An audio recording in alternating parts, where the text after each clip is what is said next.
Okay, magandang hapon po sa inyo lahat at panibagong vlog, panibagong updates na naman ang ating tatalakayin. Heto, ilan sa mga sa mga issue ngayon ay itong si Mayor Baste Duterte, na it's very obvious, nasa harap nyo na, okay?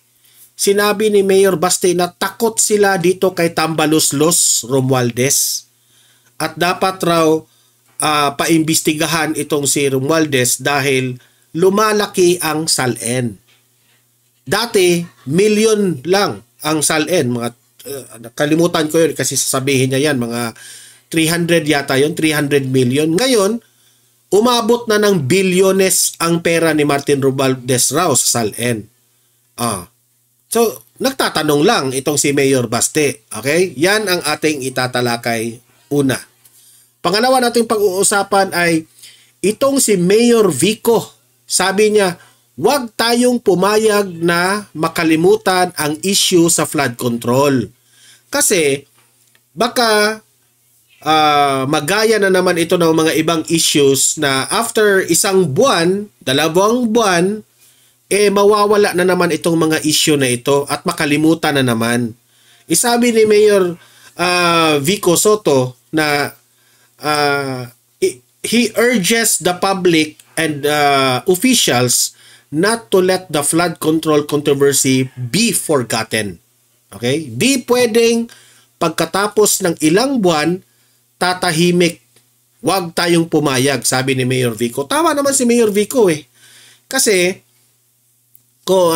nasasayang lang po na simula na imbestigahan itong issue na ito, dapat tapusin na yan. Dapat may managot talaga. Huwag na lang tayong hayaan na lang natin na ipalipas na lang natin yan. Sa susunod na lang tayo babawi. Hindi. Dapat merong managot at merong makulong para maiiwasan itong mga problema na ito. Mamaya ipapakita ko yan yung ambush interview ni Mayor Vico Soto yan yung idol natin, gusto natin yung tatakbo sa 2028 kahit Vice President man. Okay? Ito, pangatlo nating pag-usapan ay ilan sa mga luxury vehicles na wala sa compound ng mga Diskaya sa Pasig City nang pumasok ang mga taga Bureau of Customs kahapon. September 2, tama. Kahapon pumunta sila doon, wala yung mga luxury vehicles. Ngayon, ay nakita na pumasok na ulit pagkatapos ng siguro nawala na yung mga taga Bureau of Customs. Namataan po, meron pong naka-video doon na bumalik na yung mga sasakyan, di ba? Para tayong naglalaro dito mamaya ipapakita ko yung video na yan ipapakita ta. Eto. Matindi itong sinabi ni Tiangco. Ambush interview ni Tiangco na para tayong naglokohan dito. Ibig sabihin, wala na pong tiwala itong si Representative Tiangco sa ginagawang investigasyon sa flood control dyan sa House of Representatives. Okay? Kasi hindi lahat ng mga resource person ay hindi sila ayon yan kay Tiangco, walang kasiguraduhan na itong mga resource person ay talagang imbitahan. O kagaya nitong si Mayor Magalong. Noong nag-ingay si Mayor Magalong, nagpapanik at natataranta itong mga ilan na mga kongresista at sinabi pa nila na puro naman pautot yan si Magalong at wala namang sinasabi na bla bla bla bla bla bla. Ngayon, nagusto itong si Representative Tiangco na maimbitahan itong si Mayor Magalong, parang itong Kongreso, unsure na naman sila na imbitahan si Magalong. Bakit? Takot kayong imbitahan si Magalong kasi matutuklasan yung mga ginagawa ninyo? Kasi alam natin, itong si Magalong, meron talagang ebidensyang hawak ito. So, takot silang imbitahan. Mamaya ipapakita ko yung balita na yan marami tayong balita ngayon. At higit sa lahat na ating pag-uusapan ay update po ni former President Duterte sa The Hague. kay VP Sara, no? In-interview itong si VP Sara, at sinabi dito, isa sa mga sinabi niya sa highlights na ito ay yung flood control projects na yan na investigation ni BBM, huli na yan. Parang sinabi rin ni VP Sara, useless na yan. Kasi alam naman natin, nasasabi ni VP Sara useless na yan kasi alam kong yung mga buhaya dyan, pagtakpan at pagtakpan yan ang mga kasamahan nila dyan na gumawa na yan. Kasi sangkot rin yung iba dyan so pagtakpan. Mas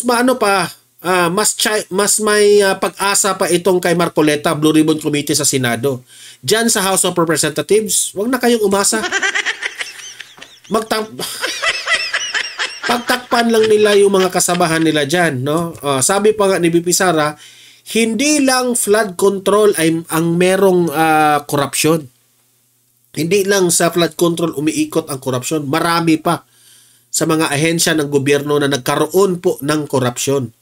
Okay? So, ayan, balita pa ni VP Sara na they are not allowed to say kung ano ang mga nangyayari sa loob ng ICC with former President Duterte. Pinagbabawalan na po ang pamilyang Duterte. Hindi ko lang alam kung what's the reason behind, no? But panoorin natin ang full interview ni VP Sara patungkol po dito. Okay? Pero bago ang lahat, help me po muna na i-like at saka i-share itong video na ito para guys, kakalat ito sa taong bayan. Okay? Sabay-sabay muna tayong mag-like and share sa Donmar TV. Itong video na ito, like and share. 1, 2, 3, go! Okay, naka-like and share na ba lahat? And also guys, sa mga bago pa lang dito sa aking channel, mag-subscribe na po kayo para lagi kayong updated sa ating mga balita. And at the same time, yung mga cellphone ninyo, ma-notify yan kung meron tayong breaking news, bagong uploads, o kung nagla-live ang ating channel. Ma-notify kayo lahat dyan. Kaya mahalaga po na mag-subscribe tayo sa Donmar TV. 1, 2, 3, go! Ayan, nakasubscribe na ba lahat? Itong si Mayor Basti Duterte, ito yung sinabi niya patungkol dito kay Tambaluslos Romualdez. Ito, panoorin natin. Panginitan yun ng isang kontraktor, bakit wala silang pinapatawag na politiko o ano, di ba? Yung Committee on Appropriations, it's in front of you already. Martin Romualdez says, SALN in 2022 was only 200 million, ngayon 3 billion na. It's in front of you. Look at that. Panginitan yun ng isang diba? So, bakit? Uminit yung ulo nitong si Mayor Basti Duterte, yung Committee on Appropriations dyan sa House of Representatives. Kasi, para tayong nagbubulahan. Ito ine-emphasize ko lang ang punto nitong si Mayor Basti na nasa harap nyo na yung SALN. Kung pagbabasihan mo ang SALN ni House Speaker Martin Romualdez, doon pa lamang questionable na yon. Yan ang ibig niyang sabihin. It's right in front of you. Ang sabi niya, bakit? Takot ba kayo kay Martin Romualdez? And kung talagang we are for the Filipino people, kung para po sa taong bayan ang pagserbisyo natin, dapat lahat na natin ay imbestigahan. Kahit sino ka pa, kahit presidente ka pa ng Pilipinas. Si VP Sara nga, sa kanyang confidential funds, she is willing to, sabi niya, bloodbath. She's willing to face the allegations na ibinabato sa kanya. Now, dyan sa House of Representatives, the Committee on Appropriations, bakit takot niyong questionin si Martin Romualdez? Kung pagbabasihan natin ang SALN, nakaka-alarma po yan. Ulitin natin yung sinabi ni Mayor Basti dito. Wala silang pinapatawag na politiko o ano. Bakit wala raw kayong pinapatawag na politiko? Kahit nga si Mayor Magalong natakot na kayong papuntahin dyan sa hearing ninyo. Bakit ba? Nakakahiya eh. Ba? Yung Committee on Appropriations, it's in front of you already. Oh, nasa harapan nyo na yan. Martin Romualdez says, SALN in 2022 was only 200 million, ngayon 3 billion na. It's Imagine that one. Noong panahon po ni former President Duterte, the first year na naging presidente itong si Bongbong Marcos at naging House Speaker itong si Martin Romualdez, sabi ni Mayor Basti Duterte, you have 200 million yung SALN mo. Bakit ngayon yung SALN mo, magkano? in front of you. Look Magkano? at that, in front of you already. Martin Romualdez says, SALN in 2022 was only 200 million, ngayon 3 billion na. It's 3 billion na po ang SALN ni Martin Romualdez. Bakit hindi nyo ma-question yan? Di ba? Bakit nyo hindi ma-question yan? Ano, pinagloloko ninyo lang ba ang taong bayan? Yan ang malaking tanong. Kaya maraming nagkagusto dito sa mga Duterte na mga Pilipino. Kasi prangkahan eh. Hindi sila takot kung sino ang babanggain. Yan ang nagustuhan ng taong bayan kay former President Duterte. Wala siyang pakialam kung oligarko ka ba, kung kaninong, kahit nga ABS-CBN, pinasara. For how many years na nag-operate ang ABS-CBN, pinasara yan ni Duterte at hindi siya natatakot. At hindi naman si Duterte ang nagpapasara sa ABS-CBN as far as I can remember. Sinabi lang niya na maraming violations ang ABS-CBN.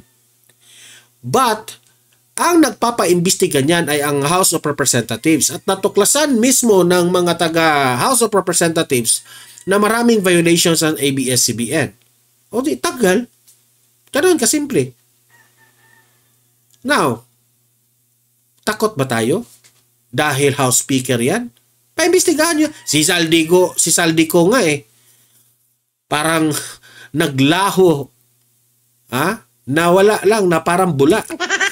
Nasaan na kaya si Saldico?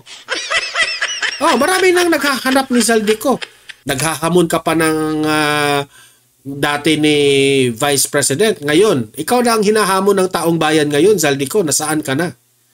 Diba? So, yan ang ilan na lang sa kaunti na lang ang mga matitinong mga politicians sa Pilipinas. So, sa totoo lang. Wala. Mabilang na lang.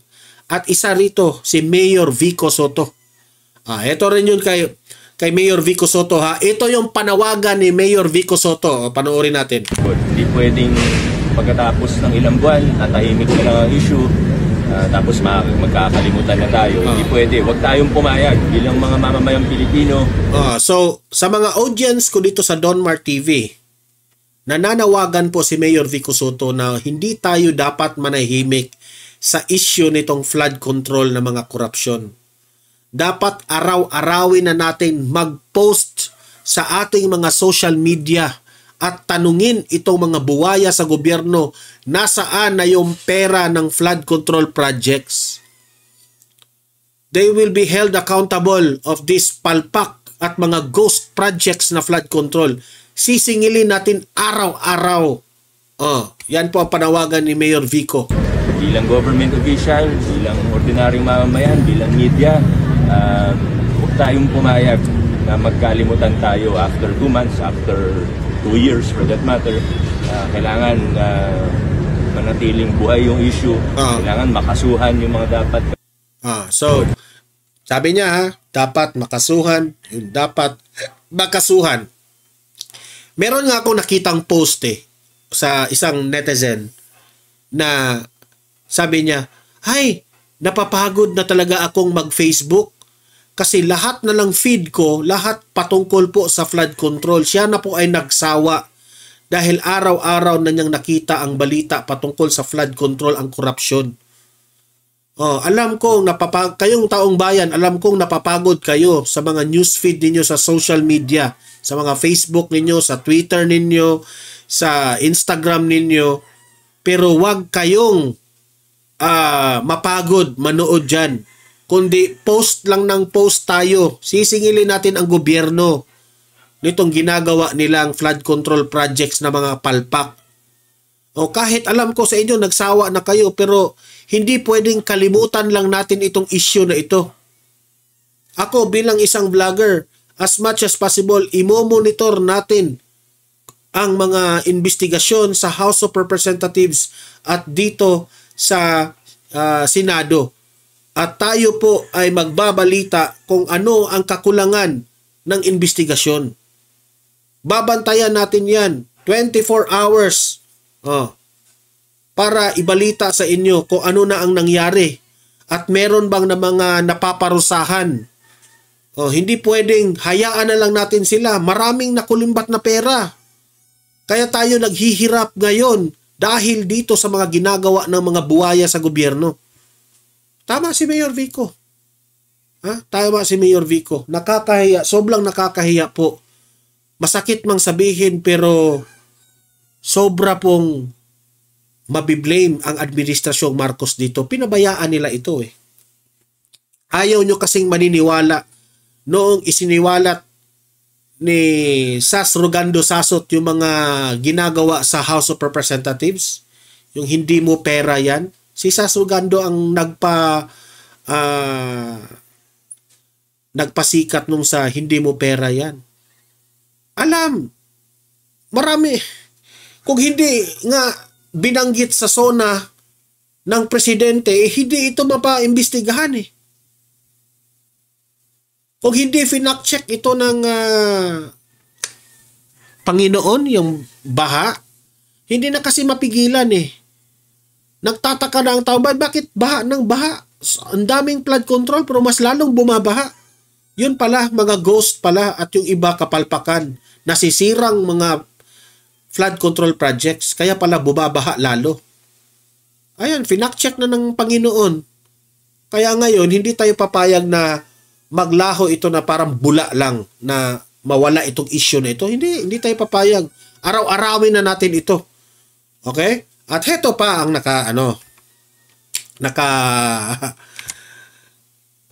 kahapon, September 2, pumunta raw ang mga taga Bureau of Customs dyan sa compound ng mga Diskaya sa Pasig City. Nung pumunta sila doon, wala yung mga luxury cars doon, hindi raw mga nakita. Ang ang nakita nila doon, yung mga ordinaryong sasakyan lang. Yung mga luxury cars, hindi raw nakita doon. Ewan ko ba kung meron bang nakitang kahit isa man lang, pero sabi nila, nawala yung mga binanggit na luxury cars. Okay? Ngayon, merong video, nagbalikan na sa garahe. Kabilang dito ang Bentley at Toyota Tundra. May naka-video po sa dalawang luxury cars na pumasok na naman kasi wala na ang Bureau of Customs. Sabi ko, para lang tayong naglulukuhan. Ito yung video, ipapakita ko sa inyo ha. Yan. Pumasok na sila ulit. Compound yan ng mga Diskaya ha. Pumasok na ulit ang mga luxury cars. Diba? So, may naka-video. Buti na lang may naka-video. Ang tanong ko sa mga Diskaya, bakit nung in-inspection kayo ng Bureau of Customs, halos wala lahat yung mga luxury cars. Ngayon na wala na yung taga Bureau of Customs, bumalik na yung iba. Ano ba? Nagtatanong lang tayo ha, bakit may tinatago ba kayo? Kasi kung binili ninyo ang mga luxury cars na ito ng legal, okay lang, walang problema. Pero kung binili nyo ito sa mga smuggled o bla bla bla, talagang pwede kayong managot sa gobyerno. At hindi pa kino-question yan, ha? Yung bakit meron kanyong ganyang kahalagang pera. Yan kasi ang yan kasi ang ipinagtataka ng gobyerno at yung mga taong bayan na bakit kayo po ang nakakuha ng mga pinakamaraming proyekto sa gobyernong ito. Nakapagtataka kasi lahat naman dapat sana dumaan sa bidding. Pero kayo yung mga nananalo. Yan ang unang tanong ni Marcoleta dyan Di ba? So para sa akin itong nangyari na ito. Di ko nga alam ang Bureau of Customs. Sana naman sana naman I hope hindi kasabwat ang Bureau of Customs rin. Kasi bakit alam ng mga taga Diskaya na i-check sila ng Bureau of Customs? Yan nga pumasok sa isip ko. Bakit alam ng mga Diskaya na may pumasok na mga Bureau of Customs? Na halos yung mga luxury cars. Imagine, umabot ng 20 plus na luxury cars. Kung mawala yung iba doon, sino ang gumamit? Sabi mo, 4 lang yung anak mo Di ba? Hindi naman siguro tag 5 silang gumamit ng luxury cars sa isang araw. Kaya wala lahat. Di ba? I mean, paano natin lulukuhin na naman itong gobyerno natin? Walang nagawa ang Bureau of Customs. Siguro. Pagka wala na ang Bureau of Customs, balik na ulit. Nakaparada na lahat. Ay, nako. Kayong mga taga Bureau of Customs, siguraduhin nyo muna mag-inspection nyo dyan. 24 hours nyo na. Di ba?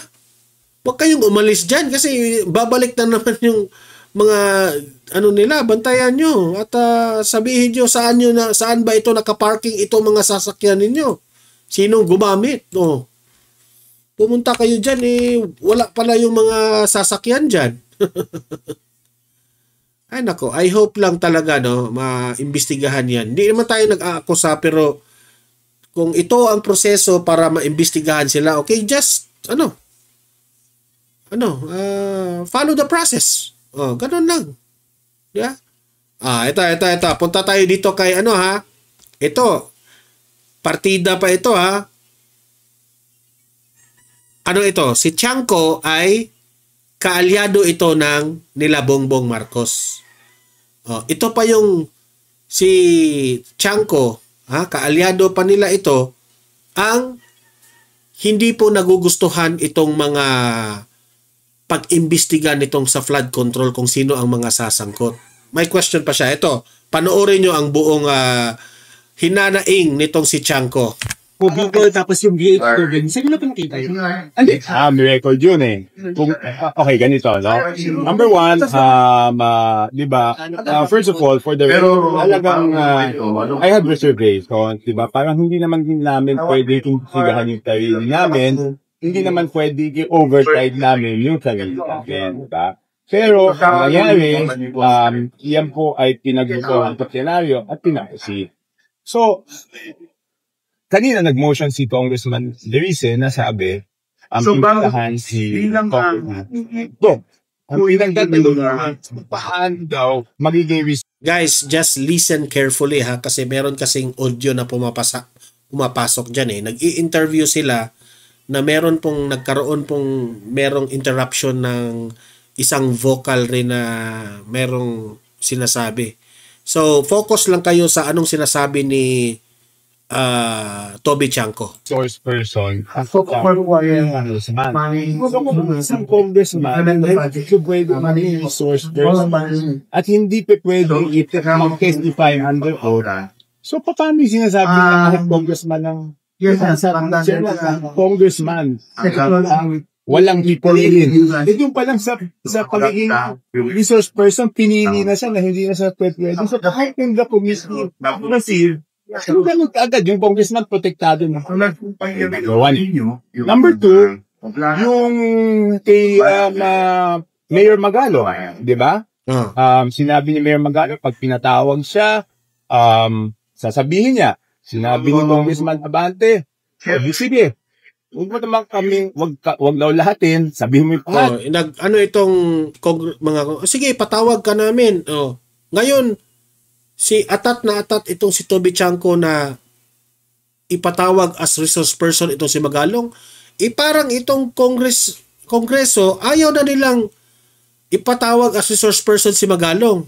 Ano kayo? Takot kayo kay Magalong? Kasi may ebidensya si Magalong? Pumayag siya. O tapos ngayon, ayaw nilang emotion. Ano ba naman yan, di ba? Okay, umalis na lang ako. Wala nang mangyayari dito. Ibig sabihin, hinamon nila.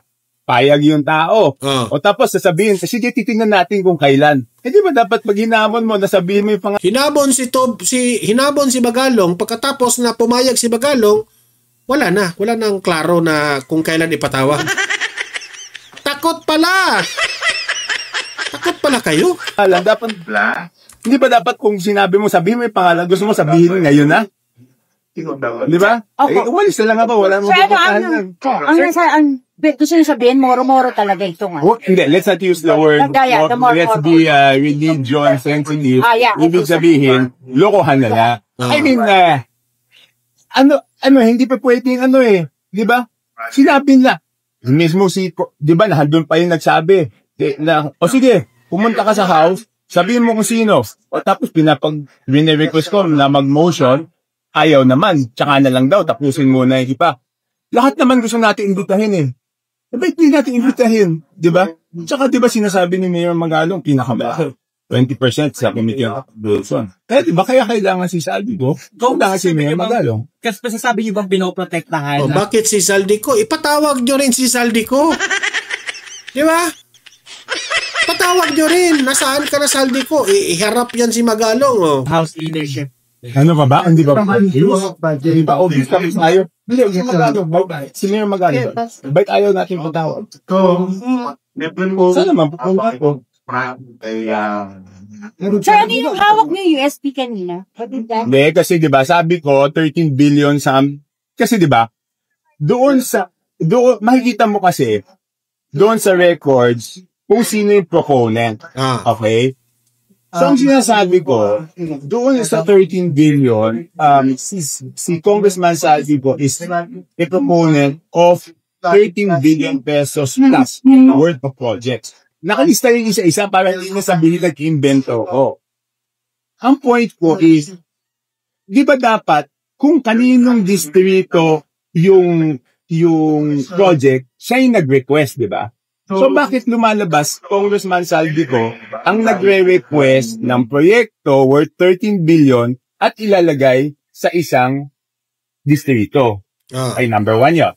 O yung BHW, tsaka yung Ako Bicol, gano'n din, over 2 billion, sila nag-request na pupunta sa ibang distrito. Ang point ko is, bakit hindi yung district congressman ang requestor? Kasi dito lumalabas yung proponent award, sila yung requestor Di ba bakit kailangan dumaan kay Saldico? Bakit kailangan dumaan sa Ako Bicol o sa BHW? Yung 2 billion is halos kasing pantay na yan ng isang congressional district. So, ito ay sa BICAM pinasok itong mga ito. Kaya it was in line with Congressman Teresa's motion of inviting Congressman Saldico dahil siya ang may alam ng BICAM. So, tanungin natin, bakit yan? Ako Bicol at BHW yung requester alam ko. Lasang document or is that your... Ang in-emphasize dito ni Chanco, yung mga insertions. Insertions. Diyan po nagsimula ang mga korupsyon diyan sa mga insertions na yan. Yung mga insertions na yan, walang alam po ang taong bayan diyan. Kaya diyan po, diyan po dumarami ang mga ghost project diyan sa mga insertions. Di ba? Diyan po nabubunyag ang mga ghost projects. Personal. Let them deny it and I will show them how I mount. Okay. So you're claiming, sir, that you have that based on resources, based on Yes. Yun yung nasa USP. Ayaw naman napakita, di ba? Hindi, pa-deny mo muna sa kanila para masaya. Sir, Harap-harapan hinamo na niya. I-deny nyo. And I will prove them wrong. Sir, kasi ganun lagi, di ba? Tingnan mo, katulad nung kay Mayor Magano, o sige, pangalanan mo, ayaw nila. O ako nagsasabi, deny nila. Sir, so, Ito itong 2 ba, billion, local government na lang mag-request, hindi na rin nag-gamit mo. Hindi ko alam. Kung so, 2 billion each for ako Bicol and No, 2 billion for for both parties. over. Alam niyo sa totoo lang, ito po'y nakakalungkot ha, na parang ang plastada nila na heto kami mga kongresista, iniimbestigahan na namin itong kalokohan na mga nangyari sa flood control. Pero pasalamat na lang tayo na merong isang Toby Chanko na tinutuwid pa kung papaano imbestigahan. Kasi very obvious naman eh. Very obvious the way I look at it, and in my own opinion, sa nakikita ko, pinipili lang nila. Ang delikado nga nito sabi nga nila, nagbaha sa Maynila, pero ang pinaiimbestigahan doon sa Davao, di ba? Pinipili lang nila.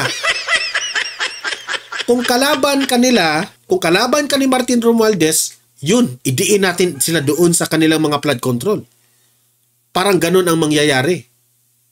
Bakit ngayon, itong si Mayor Magalong, maraming sinasabi at gusto nilang, nung una hinahamon nila, ngayon hindi na nila, parang ayaw na nilang imbitahan. Kasi alam nila, delikado itong si Mayor Magalong. Matutuklasan sila, ang ending niyan, mabulabog. Diba? Para tayong naglolokohan. Sa totoo lang, para tayong naglolokohan. Kaya sabi ko, yung Committee on Appropriations dyan sa House of Representatives, wala. Wala yan. Tignan nyo si Garin, yung babae doon, si Garin. Ini-interrupt niya nga si Toby Chanko. Di ko maintindihan bakit niya gusto niyang i-interrupt ng interrupt. Kasi itong si Mayor Magalong at itong si si Kong Ungab. Ungab ba yun? Ungab. Ungab ba yung Ungab? Ungab. Si Kong Ungab dyan sa Davao. Sila na lang yung nagsasalita. Sila na lang yung nag-express ng mga hinanaing nila.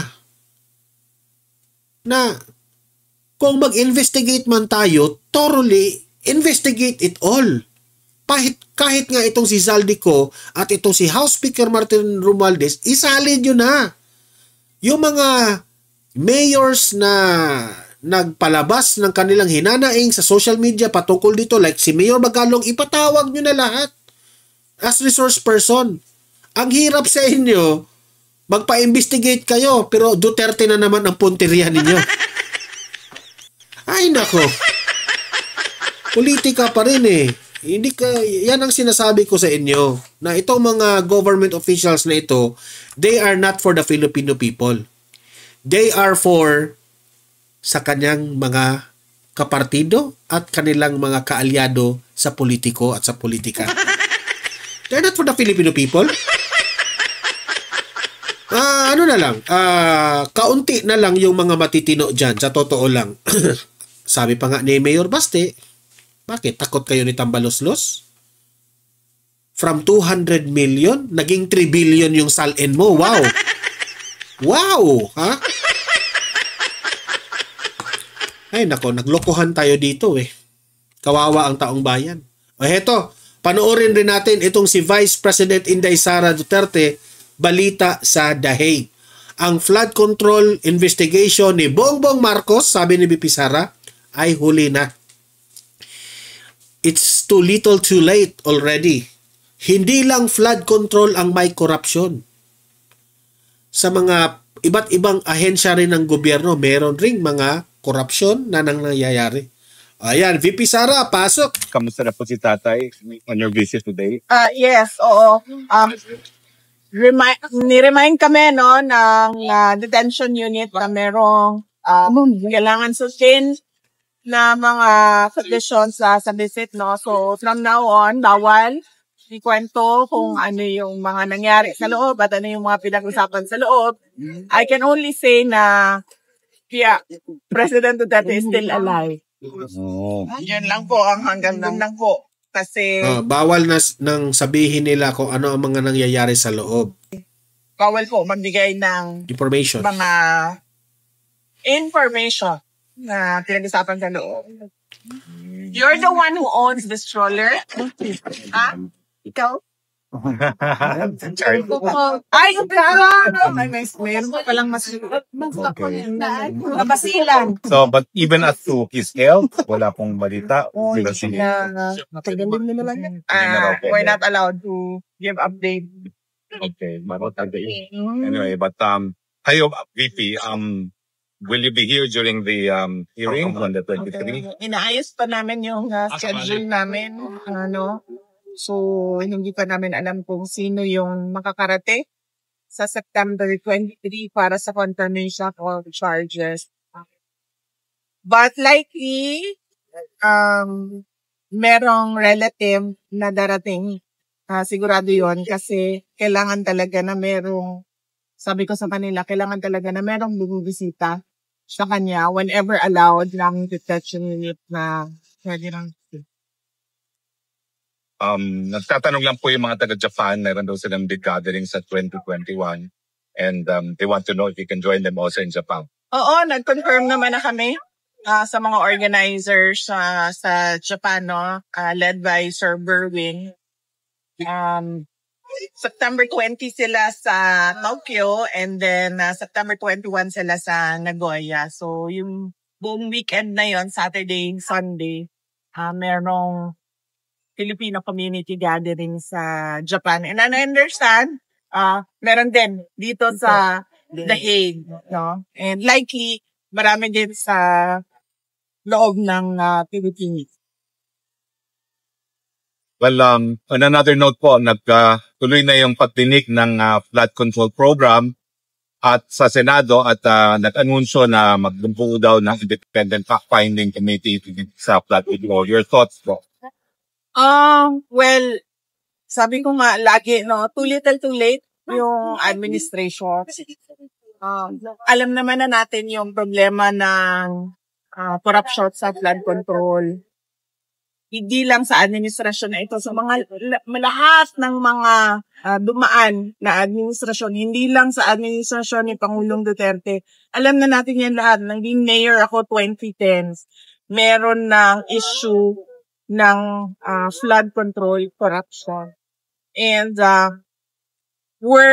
mas worse lang sa atin ngayon dahil sinasabi ko nga, hindi lang naman flood control projects yung merong corruptions. As early as 2024, noong nag-resign ako sa Department of Education, matagal ko pinag-isipan yon kung pagre-resign ba ako at sasabihin ko ba kung ano yung mga experiences ko as a secretary ng Department of Education. And then, nag-decide ako na magsalita talaga kung bakit. Sinabi ko nga, in-attach yung pinaghati-hatian ng members of the House of Representatives ang SBP, School Building Program budget ng Department of Education. At hindi lang yun, in-attach pa nila yung listahan doon sa House version ng GAM.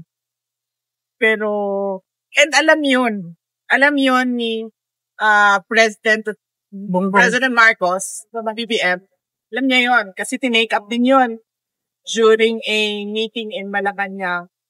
Pero he looks the other way.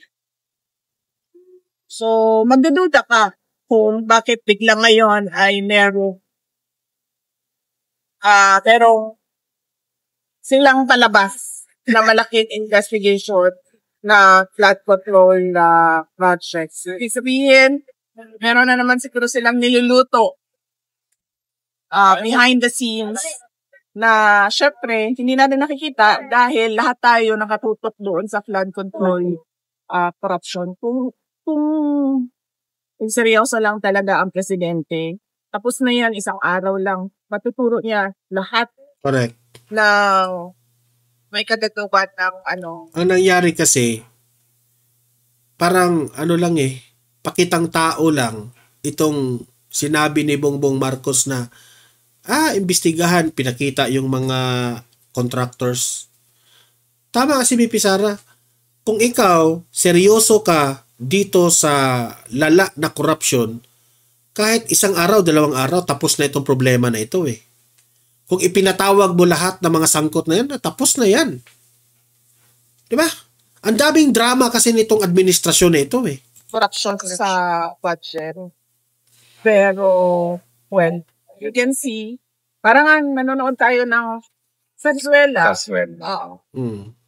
Well, VP, you were once a mayor, and alam namin nandito ka naman sa Dahig, no? But do you plan to meet with Mayor Magalong and the rest of the leadership of the mayors for good governance? Because you had good governance when you were mayor yourself. Wala pa kaming, hindi na pag-usapan at wala pa kaming schedule. Ang immediate ko na schedule pagbalik sa Pilipinas ay sa Bicol region dahil celebration nila ng Peña Francia at merong mga small gatherings kami doon. Sectoral gatherings para sa mga issues naman sa... Sana no, merong makapagtanong kay VP Sara patungkol po sa ibinulbulgar ngayon ni Senator Amy na gusto kang ipakulong nitong nagpaplano para hindi ka makatakbo sa 2028 VP Sara. Kaya raw, di umano, sabi nitong si Senator Amy, kaya pinipilit nilang maging ombudsman itong si Remulla. Kasi planong ipapakulong o kung ano mang ang ikakaso nila sa mga Duterte. Bicol, na I'm sure biktima din ng corruption ng projects sa Duterte. May plans po kayo to meet with Mayor Lenny Robredo while in Francia? Hindi pa namin nagawa yung schedule namin, pero yes, gusto sana namin na ma-meet yung mga local government officials nang hindi lang ng Naga, ng entire Bicol region kung kakayanin ng schedule. But mainly, nandun kami to celebrate with the Bicolanos, to pray with the Bicolanos sa pinakamalaking festival nila, ang Peña Francia Festival. Okay, so yun po ang tama si VP Sara. Itong flood control na ito, it's too late. Itong investigasyon na ito, dapat isang araw, tapos na sana ito eh. Pareho lang yan sa hinanaing nitong si Toby Tiangco. Bakit pinipili nyo ang gagawin yung resource person na marami mang importanteng sinabi itong si Mayor Magalong? Di ko maintindihan. Takot na sila ngayon kay Mayor Magalong. Di ba? Takot siguro silang ibubuking ni Mayor Magalong eh. Para tayong naglokohan. Ang taong bayan ay isinusuka na talaga itong administrasyong Marcos. Isinusuka na talaga itong liderato ni Martin Romualdez. Okay? So guys, sa mga nanonood ngayon, libre kayong mag-comment, mag-react sa ano ba ang masasabi ninyo dito sa pag-imbestiga nila sa flood control. May tiwala ba kayo? Yung sa Senate of the Philippines na investigasyon rin sa Blue Ribbon Committee ni Marcoleta, ni Senator Marcoleta, yun na lang ang pag-asa natin eh. Pero sana naman hindi lang mga contractors ang ipapatawag. Ipapatawag rin natin yung mga government officials na nalilink dito sa mga contractors na ito. Mag-comment, mag-react, babasahin natin yan at usap-usap tayo sa comment section. Okay? Guys, don't forget na i-like at saka i-share itong video na ito para kakalat ito sa taong bayan. Marami po ang makaalam sa katotohanan.